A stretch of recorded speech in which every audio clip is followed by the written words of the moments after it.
This is the Sikkim Podcast, presented by your friend in the car business, Alan Samuels Dodge Chrysler Jeep Ram Fiat in Waco. Online at alansamuelsdcj.com. The Sikkim Podcast is a production of Baylor Athletics. Now, here are your hosts, Brooke Bednarz and the voice of the Bears, John Morris. Hi, everybody, and welcome to this week's Sikkim Podcast, a production of Baylor Athletics. Glad you're with us again this week. John Morris and Brooke Bednarz. We've made it through whatever you call it, Snowmageddon. Snowpocalypse. Yeah, Snowvid is a good term. Snowvid. Yeah. So we made it through that. And actually, as we record this for this week, it is 75 and sunny in Central Texas. So how crazy. Any recruits listening, you need to be at Baylor University in Waco, Texas. It is sunny and 75. You don't have to worry about the snow's not a normal thing. Trust us. Is this volleyball season? It is volleyball season. How yes. crazy is that? In the spring. And as such, we are pleased to have as our guest this week Katie Smith. You knew her as Katie Stager, an All-American volleyball player at Baylor, now the Associate Director of Business Operations in Baylor Athletics and color analyst on television on the volleyball broadcast. Katie, welcome. Oh, man. Thank you so much. Thrilled to be here. There's nothing I would rather do than spend time with John Morris and Brooke Bednarz. So we appreciate that. You say that. Now, okay, I should ask this at the end of the podcast. You just came out of a budget meeting. I did. And you're spending time with us. Yeah. At the end, I'll ask you, Sure. which was more Which fun, was better. Yeah. right? We'll okay. make sure my coworkers don't listen. Yeah. Oh, Chris is going to listen. Oh, man. We're in trouble already. Chris will not only listen, this is Chris history, but critique us as He'll well. critique hard. Yeah. I believe it. We love you, Chris. Well, we're glad you're here, and isn't it fun? We'll talk more about it, but volleyball in the spring, a little different. They played a schedule in the fall, and Baylor did really well, but now they're going to pick up in the spring and hopefully end up in the NCAA tournament. Absolutely. Such a strange year just in general for everyone, but I think thinking about the success they came off last year and then coming to a year that looks like this, adversity for everybody, but I'm excited selfishly that we got to watch them all fall and then we get to watch them this spring too. That is a very good point. It is very busy spring. I mean, if you are a Baylor Athletics fan, this week specifically, we have every sport you've ever wanted. Yes. So you have your chance to watch them all. But I do want to go back and talk, before we talk volleyball and kind of dive into, the seasons and everything that are happening right now. I want to go all the way back to your story. I want to talk about you as a student athlete, what led you to Baylor, your time here, because John, as we all know, I mean, we introduced her as an All-American, but that is just the tip of the iceberg. bare minimum. It's the full iceberg. It's the full iceberg. Katie is also very humble, everyone. But a little backstory for everyone. I first knew Katie. We grew up playing basketball together. Wait, did y'all play? Oh, together? I thought you were going to Yes. say against each other. Well, both. Not Okay. both. Brooke's being kind. Brooke was breaking my ankles. Brooke was I think it was always like Brooke was on the team I wanted to be on. She's also being very nice because I was nowhere near. If y'all can't see us, but I'm a lot shorter than Katie, so she had both sports on me.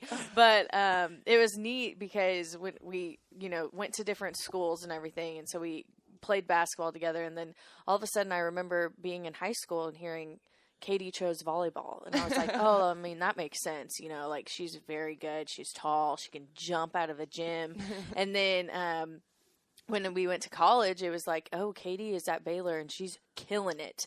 And I was like, of course she's killing it. Nice. I did not know how much she was killing it until this. Nice. But it was a lot of fun. And so now it's fun working with someone that I grew up with a little bit. But let's forego the basketball conversation and talk about Leave that in our past. My failures. I liked that sport, John, because I was the short point guard.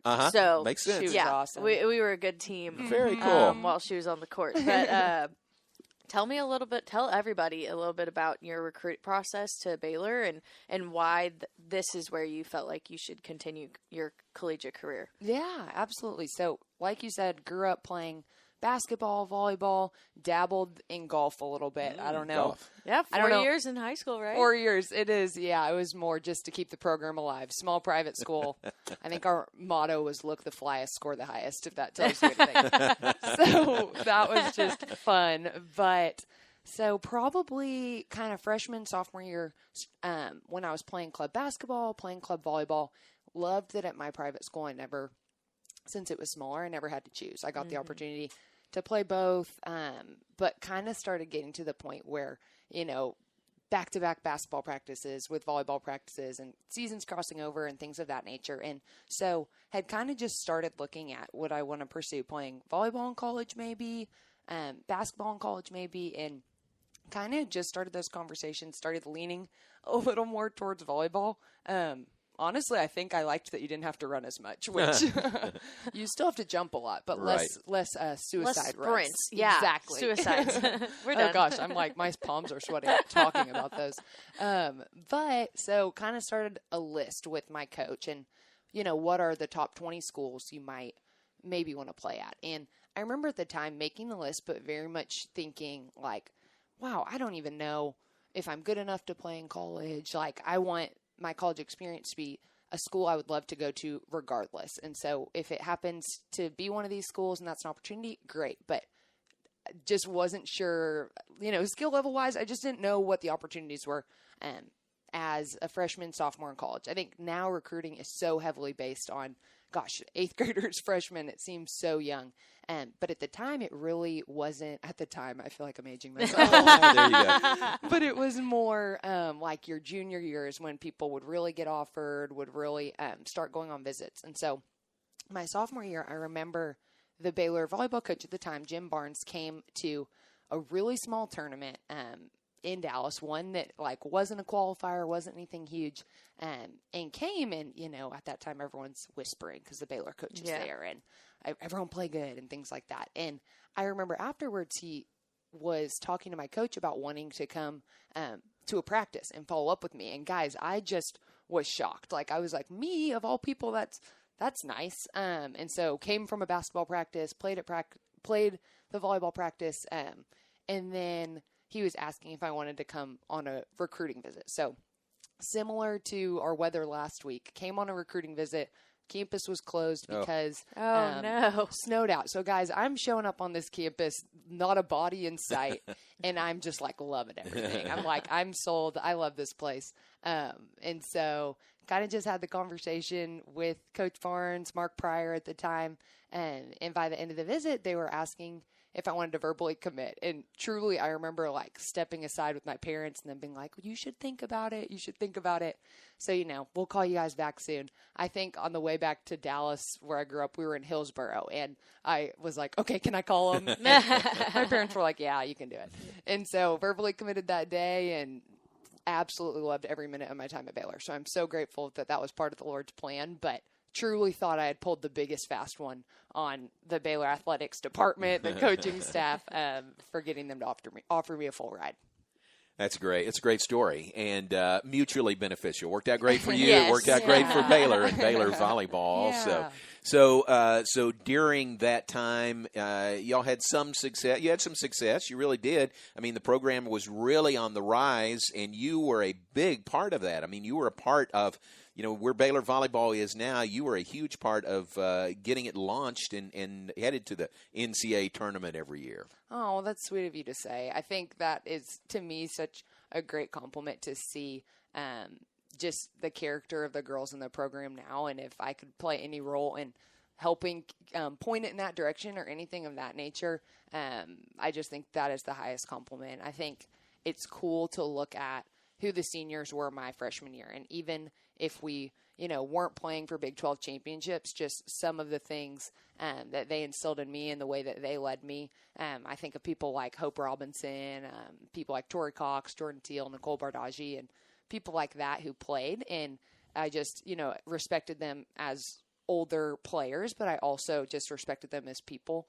And I just think of some of the things I learned from them and hopefully being able to pour into some of the young girls. But got the chance to go with the team to Pittsburgh when they made that Final Four run last year, and everyone asked how it was, and I was like, I just feel like I was beaming with pride the whole time because sure. some of them were freshmen when I played, got to play with Yossi, got to play with Hannah Sedgwick, and so many of those people. So I just think it's like the greatest joy to see the way that Coach McGuire and his staff have carried that program. What was it like for you to see? Obviously, the program's been very successful in the past couple of years, past several years at that. But to see last year, I mean, I specifically, John, remember the Texas match at home that went to 5. Yeah. And to win that game in front of a huge sold-out crowd, and then clinch, the Big 12 title.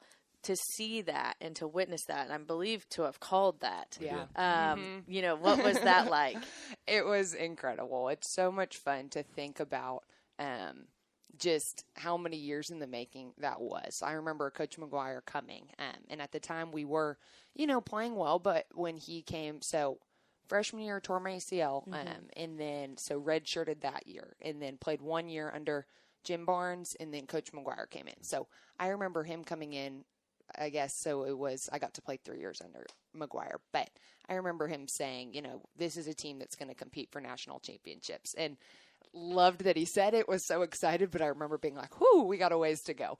And so just to see the way that, like, truly from that first year, Ryan McGuire and his staff were there, that just 1 degree better is what he says, and that, by my junior year, we were competing at this level of the tournament, then the next. So just to see them in that Final Four and winning a Big 12 was part of that, or I guess co-winning a Big 12. Yeah. Oh, still better. But we're going to say Big 12 champs. Yeah. Love it. I'm good with it. But was just so cool because that is just the message that he believed since he got here and preached. Your ACL injury your freshman year, how tough was that to go through? I mean, you're here, you're ready to go, and then all of a sudden you have to shut it down. Yeah, so I think I didn't really have many injuries through high school or things like that. So I think it definitely is something that probably made me grow most as a person when I look back on my college experience. But it was difficult in the fact that I'd gotten to Baylor, was getting to start, was getting to play a ton, was so excited about that, and then it was second match of my freshman year. So just the suddenness of it and looking at, wow, okay, so this season isn't happening. And I just remember thinking to myself, like, okay, man, I really thought I had this figured out. Like, I wanted to play, like, was so excited that the Lord had given me this platform to glorify him. And then it was kind of taken away. Like, what? Now what? I thought things were moving in the right direction, but I feel like there were so many relationships that freshman year that I made through that. Some people that come to mind, Catherine and Ben Johnson, who took me into their home and helped me once I was recovering from my surgery and my parents had to go back to work. So things like that, or just ways that it impacted my faith and the things I put value in, I think it made it where, one, I more valued like the relationships I had with people. And then 2, when I got back on the court, it was just like everything was just extra. Like, man, I wanted to do this for so long after the rehab. So to be able to come back and be able to play was such a joy. Be able to play so well. Yeah, exactly.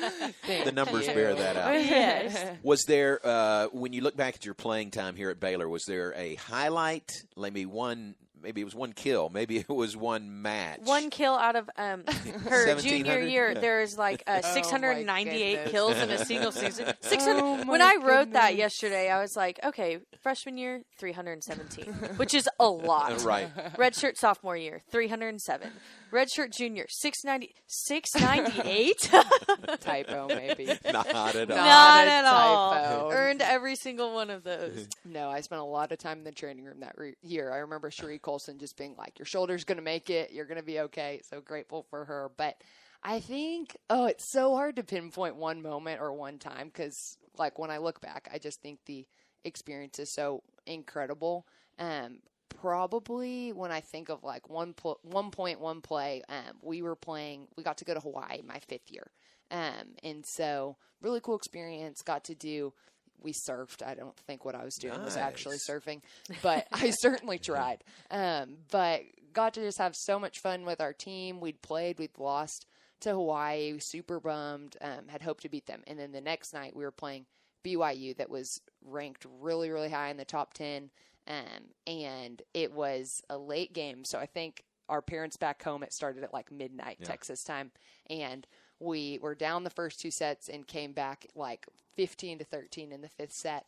And I just over BYU. And I just remember thinking that was like, I'm on top of the world. Huge, We won. That is huge. We are in Hawaii. This is so awesome. And then we went and got on a flight, like a 9-hour flight home, sweaty right after. But when I think of just like a fun memory with all your friends, the buildup of that week and then being able to win that match was so fun.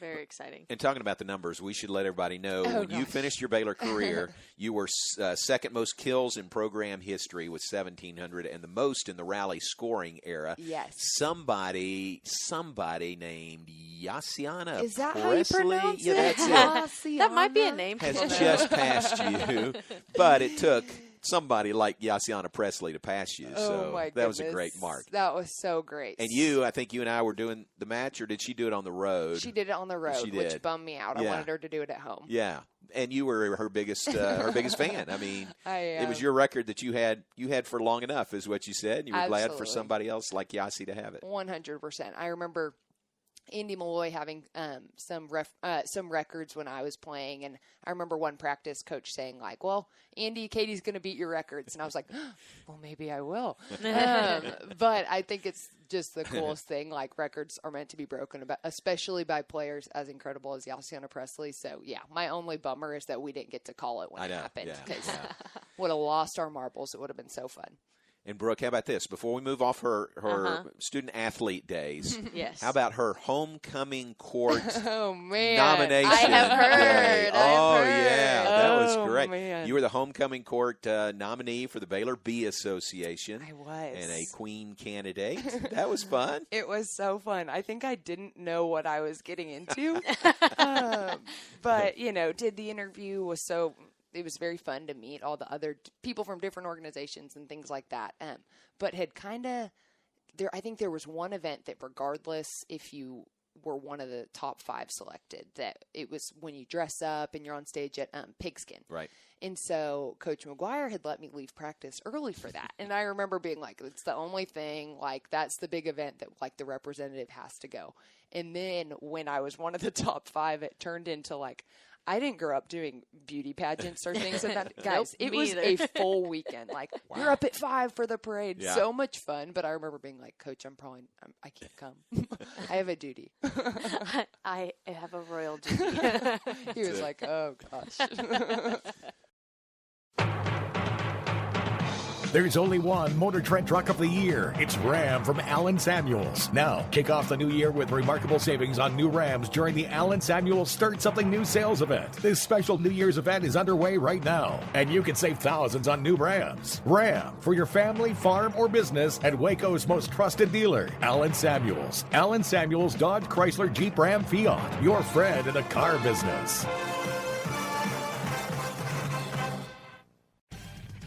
Whether on the field or cheering from home, Du Bois Furniture is proud to support the Baylor Bears. If your bear cave needs updating, Du Bois Furniture is here to help. With over 59 years of our family serving yours, let our experienced sales team help you find exactly what you want. We specialize in custom upholstery, stunning dining rooms, elegant bedrooms, gorgeous leather, and top quality mattresses. Come see us in Waco and Temple or visit us online at DuBoisFurniture.com. Du Bois Furniture, where beautiful homes happen. Now, back to the Sikkim Podcast, presented by your friend in the car business, Allen Samuels, Dodge, Chrysler, Jeep, Ram, Fiat.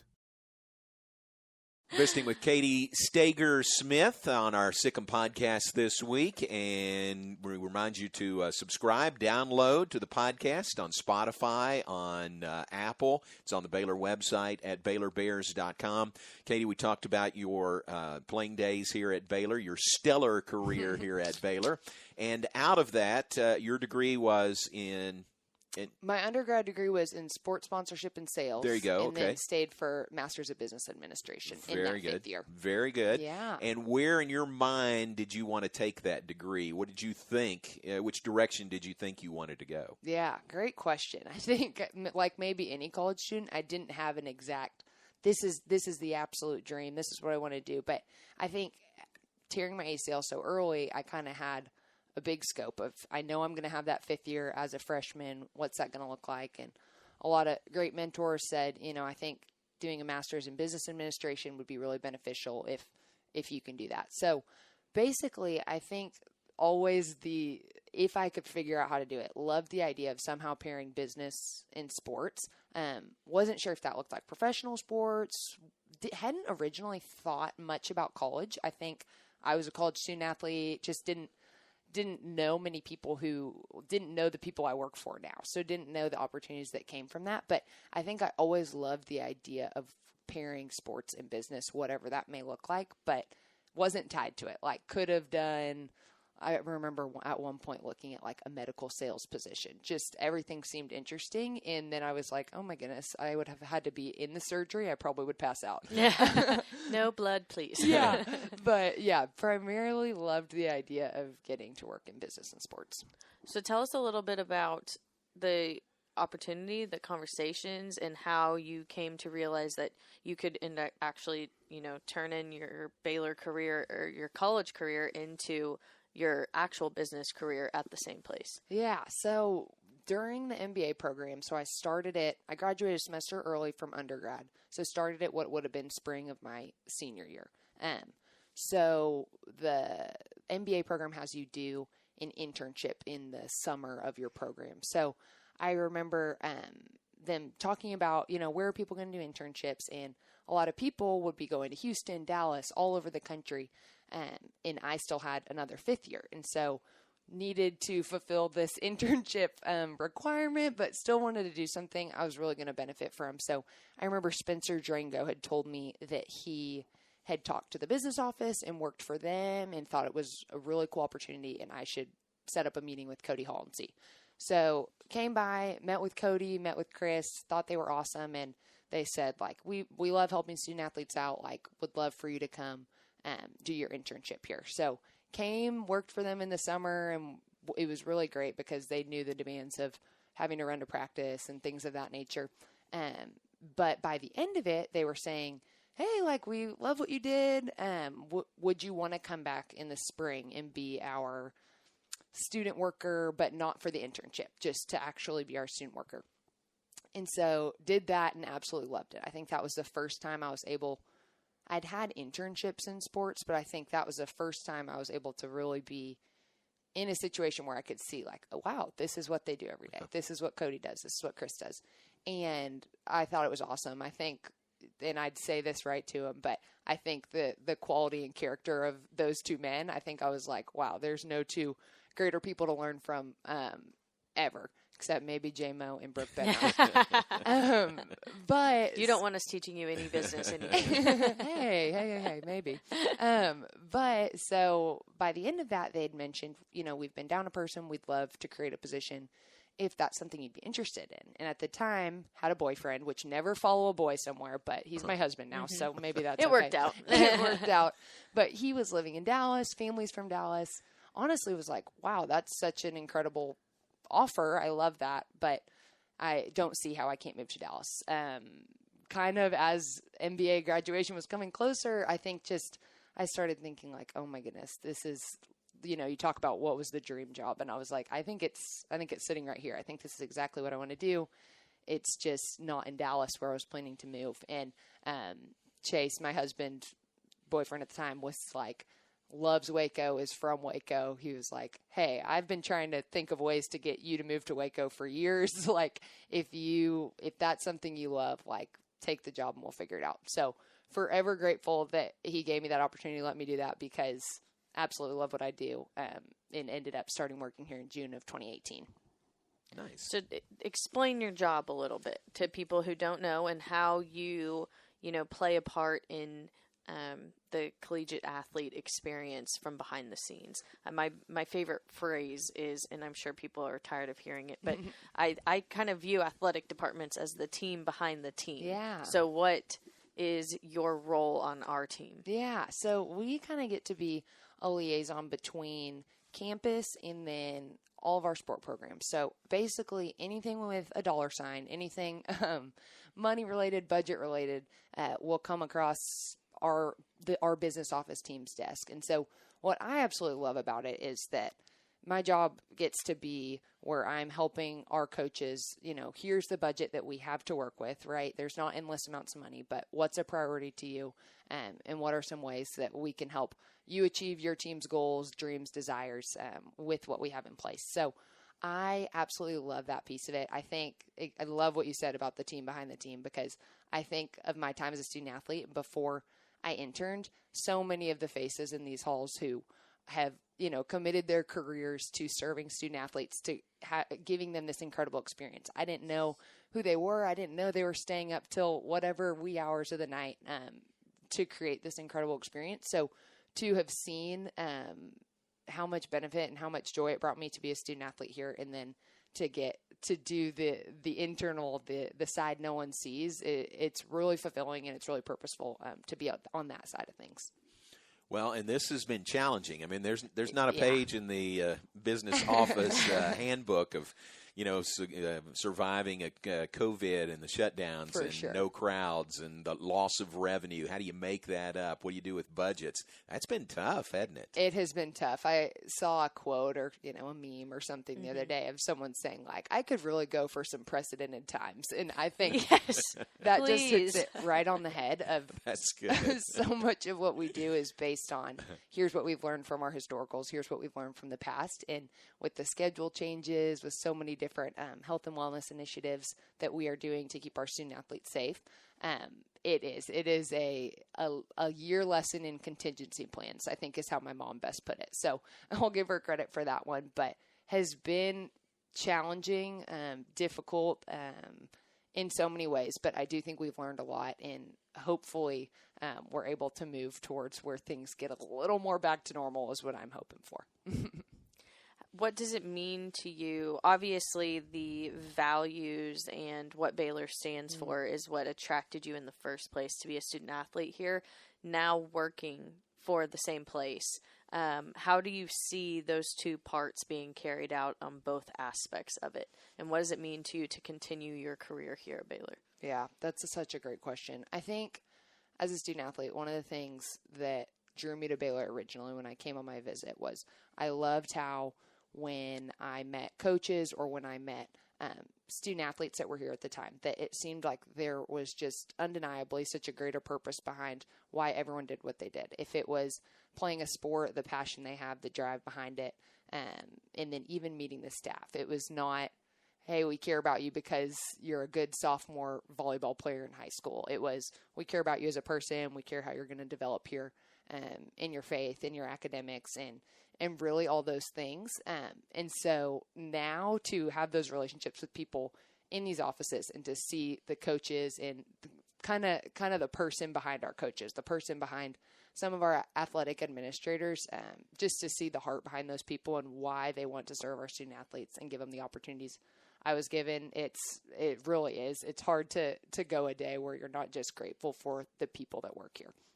And I've always thought it's not a necessity, but I think it's a plus that you're a former student athlete.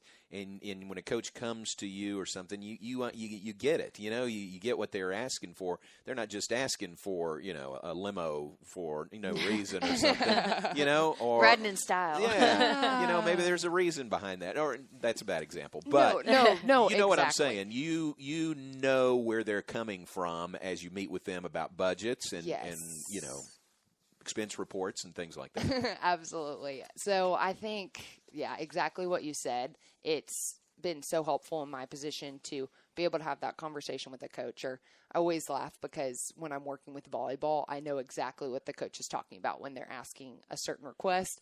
Makes it harder to deny requests, honestly, sometimes. But I think being able to have that background or understand what the demands when the team's on the road are. This year has been interesting of, okay, well, we only needed one bus at that point, like when I was a student athlete, but because of COVID, all the changes that have been made, definitely still a learning curve. But I think having that background has been extremely beneficial in the job that I'm in. It's a calling that's kept us free. It's a place to belong. What's the calling? It's doing a job that makes a difference. Serving your community and your country. It's part-time service where the impact is full-time. What's your calling? Air Force Reserve. AFReserve.com.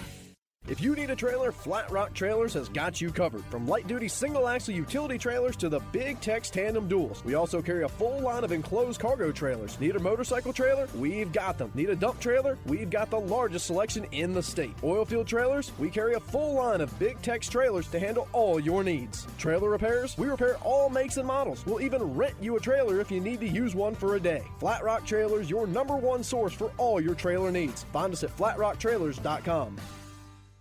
TNG can, and here's why. To say my wife and I have a lot to clean is an understatement. So we go to TNG Chemical, where the pros know what cleaning solutions to use and give us detailed instructions on exactly how to use them. We never got that kind of advice from any other stores.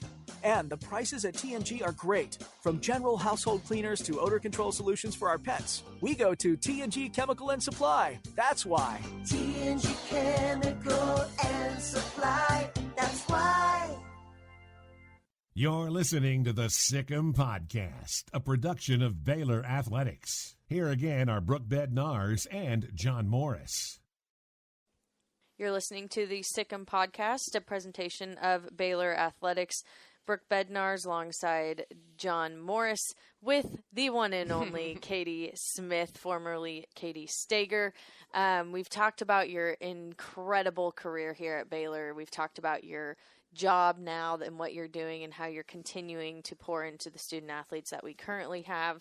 But you guys are also a dynamic duo, and you call the Baylor volleyball games, you are gearing up for a big match on Friday and then turn around and do it again on Sunday. How crazy, this is kind of a question for you both, but how crazy is it to be calling volleyball in the spring? It's crazy. I always say the more time I get with John Morris, the better. So if that means more broadcasts, sign me up. But it's an interesting year. I think of when I was a student athlete, just that you're able to focus, right? You have off season, but you have from, July to December. This is your in season. And the fact that it really has been stretched to every match matters from when they started in October to the ones that are happening all the way up into the tournament. It'll be fun. It'll be fun to have volleyball going all year round for sure. What do you think, John? It's strange, I'm like, I love hanging with John. He's like, it's strange. I'd prefer we wouldn't. Let me explain. Volleyball in the spring is strange. Soccer in the spring is strange. Yes. But you understand it, and these are important matches because this leads to the NCAA tournament coming up in April for these sports. So it's going to be fun. It's great working with you, Brooke. I mean, she's a natural. Oh, she is. I mean, that goes without saying. But oh, my goodness. Give her a headset, and my gosh, she just takes off. So boy. You're a natural doing the broadcast. So it really is a lot of fun. And this is a fun team and a fun program to be around. What do you think? Can they pick up where they left off in the fall and just keep it rolling? I think they can. I feel like the sky's the limit for this team. But you're right. It has been fun this past season, the season before. Just seems like every broadcast we're able to say a new record has been broken. Right. It makes it easy on us. So, well, let me tell you something that I learned in broadcasting a long time ago. When the team wins that you're broadcasting, the broadcasters sound a lot better. it's fun to There's call. something to that. There is something to that. I believe it. So North Texas on Friday, Pepperdine on Sunday, both home matches. They'll play at Texas a couple of times versus Texas here in the spring. And what's the challenge, you think? I saw volleyball practicing Monday this week. Yeah. And what are the challenges to get it going again? Yeah, so I think what I've seen have been some of the biggest challenges is, one, the Big 12 is one of the only conferences that did play in the fall. So many of the teams that are playing right now are in their conference schedules. So Coach McGuire and his staff did such a good job of putting together this spring schedule and competition to help them build up to playing in the NCAA tournament. But it really had to do some finagling because so many teams are playing their conference schedules right now. So I think that's difficult. And then you look at the piece scheduling just in general of how many games are happening with COVID cancellations. How do you just keep the schedule straight? So I think the team has just been so flexible this year and has adapted to whatever those changes might look like. And I mean, they're just do so well with adversity. So I'm excited to see how they respond to some of these challenges this spring. Well, and they, literally they already are having to deal with that. And these are unprecedented times.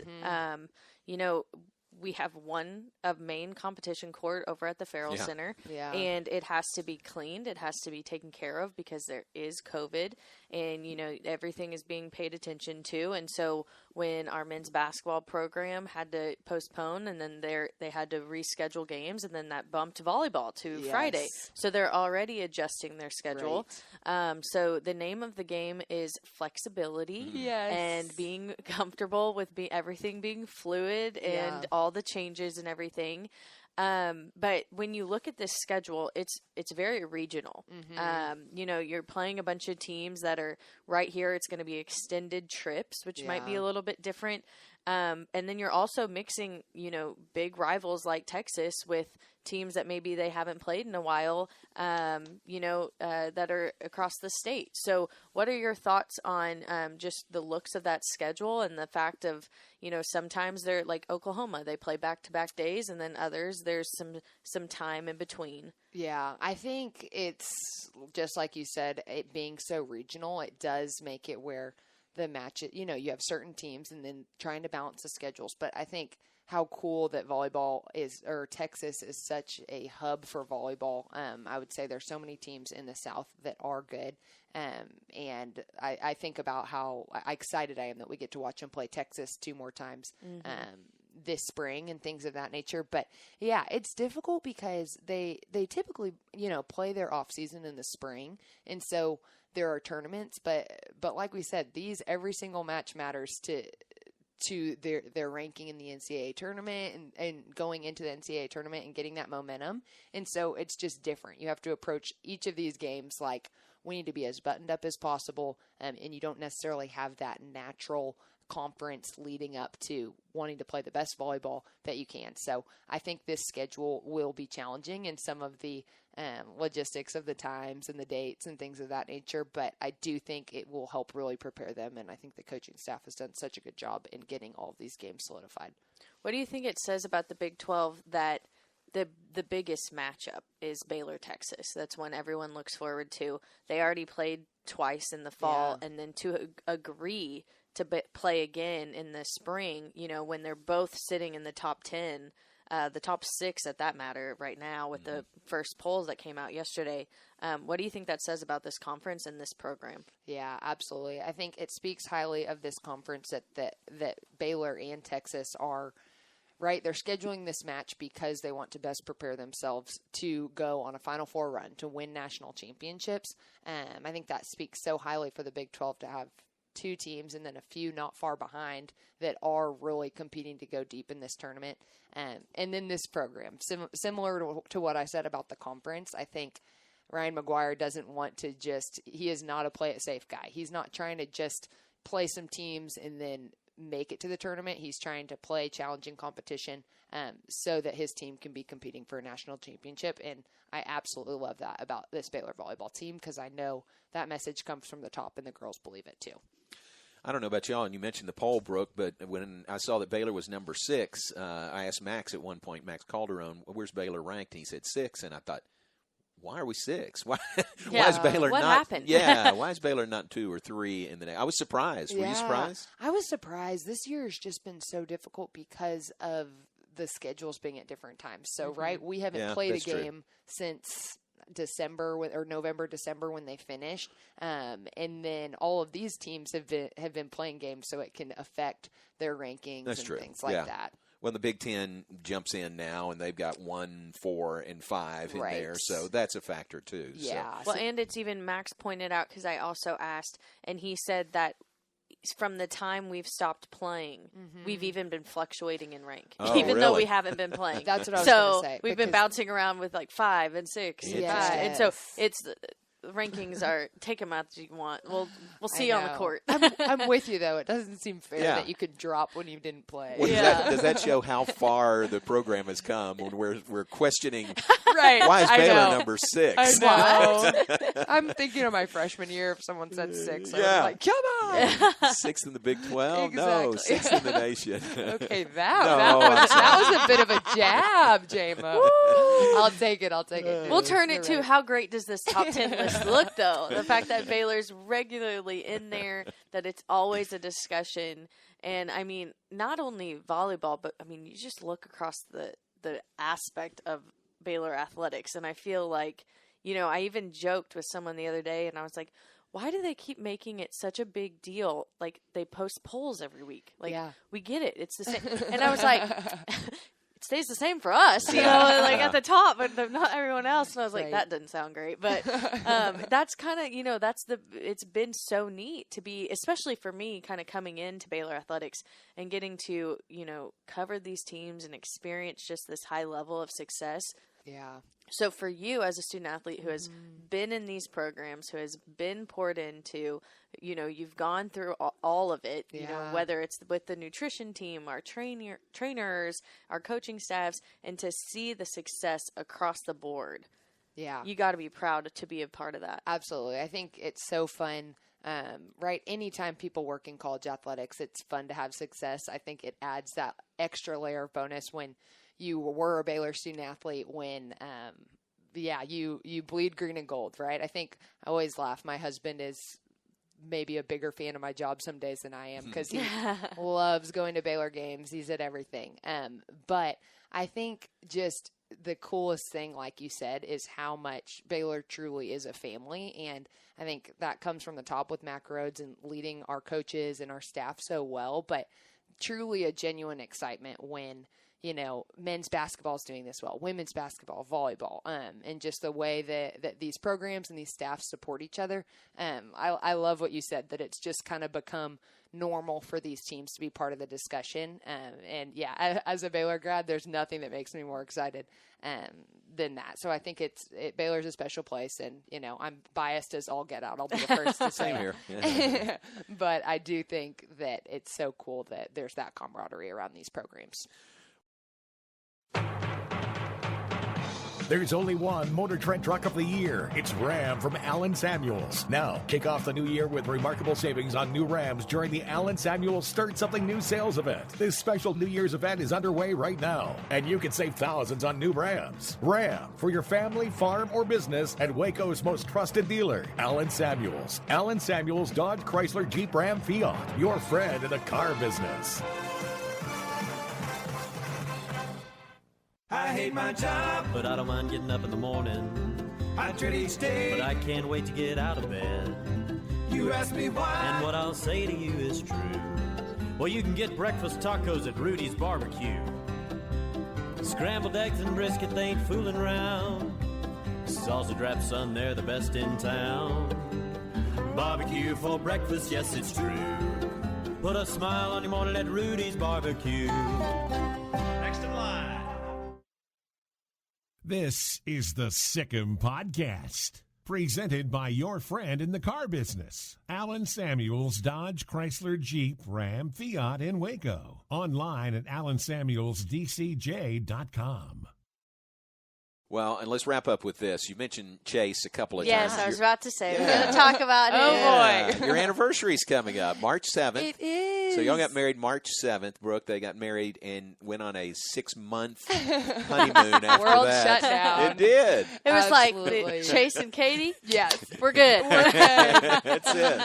No, it was crazy. Yeah. Awesome wedding. Our only regret was that John Morris was with men's basketball and couldn't be there to introduce us, Hated but to miss that. maybe at the anniversary later in life.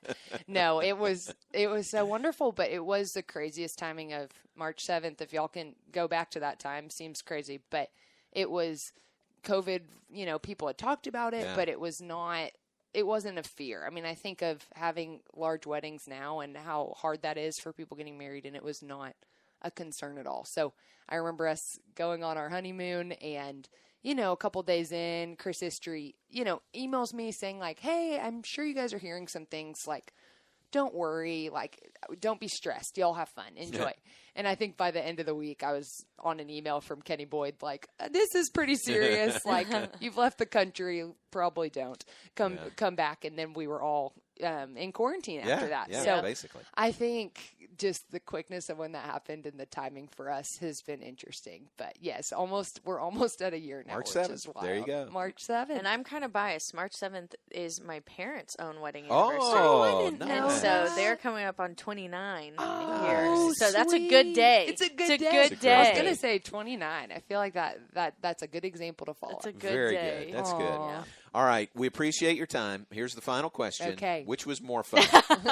There is a right meeting? answer. Oh, man. Budget meeting or your time with us on the podcast? Can it be tied? Sure, it can be a Okay, tie. it was a tie. We'll allow that. Politically correct. It's very diplomatic. Chris and Cody are You smiling can tell us at the your real answer once Okay, we take yeah, the headsets Yeah, off. exactly. the When we record. stop recording. Katie, thanks. We appreciate it. You're a great part of Baylor athletics. You're part of the success story of Baylor athletics and Baylor volleyball, and it'll be fun to work with you again starting this week. Looking forward to it. Thank you guys so much for having me. This was fun. Katie Smith with us. Katie Stager, when she was an All-American volleyball player here at Baylor. And there is volleyball this week, and we'll have plenty of broadcasts on Big 12 Now on ESPN+. Thanks for being with us. For Brooke Bednarz and Katie Smith, I'm John Morris. Tune in next week for another edition of the Sikkim Podcast. You've been listening to the Sikkim Podcast, presented by your friend in the car business, Alan Samuels Dodge Chrysler Jeep Ram Fiat in Waco. Online at alansamuelsdcj.com. The Sikkim Podcast has been a production of Baylor Athletics.